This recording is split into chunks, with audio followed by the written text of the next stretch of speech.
Hey, social friends, how are you? Tiff here. Thanks for tuning in once again. Don't forget to like, share, comment, and subscribe to the channel. I am Tiff Marshall. I'm a social media consultant, and I help people like you get the online exposure they need and deserve by using proven social media strategies. So, I hop on, record what I can, when I can, to give you the tips and just help you stay ahead of the game out here on these internet street screens, highways, and byways. So I'm to talk about growing your following, and of course that's very important because you do want to grow your social media following. But for the purpose of this video, I am going to discuss what might be hindering you from increasing your following because of what you are typing. So let's get to it.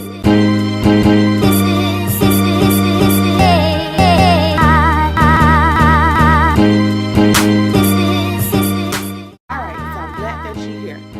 Do you know what engagement bait is? I hope you do. If not, here's what it is. When you're typing your captions online, Facebook specifically, and you say like here or like this post, share this post, comment below. Using words and phrases like that are going to hurt you the more on Facebook, okay? Because Facebook wants you to build authentic relationships by way of authentic engagement. So they want you to have more conversations online. So just how can you do this? And not my only suggestion, but my main suggestion is to just talk like, type the way you talk.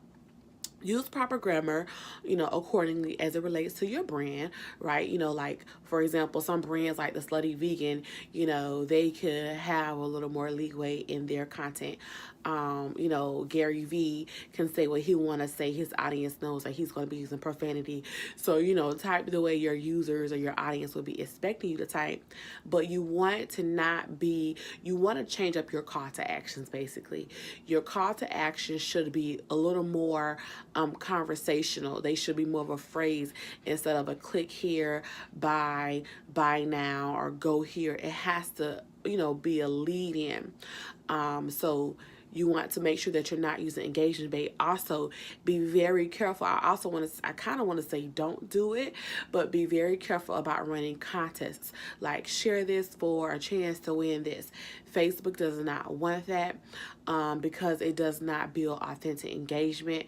They want you to, be yourself, build relationships around your brand, and really attract people from what it is that you're offering by way of your expertise or your service, and not just a direct, like, share. When I first started teaching social media back in like 2012, that was one of the main things we would say, be clear to have your call to action and tell people what to do.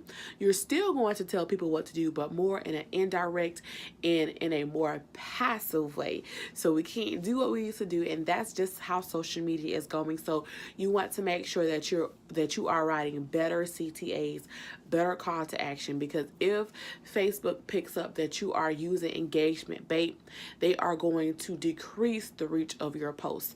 And that basically, using language like that goes against their terms of service. And you don't, why do that to yourself? Okay, especially from your business page, because Facebook prioritizes people over business. So that's why a lot of people, they like to post on their personal page only, but that's not really good either. So watch what you're saying, say it correctly. It does require us to be a little more creative in the content that we post, in the captions that we share.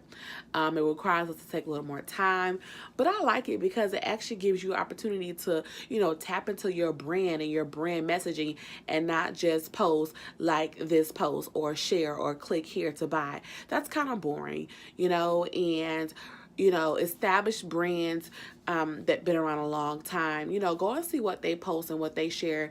And it's not always a buy here, click here. Now, let me tell you this. Some influencers or people and brands with larger followings, they may be able to get away with that.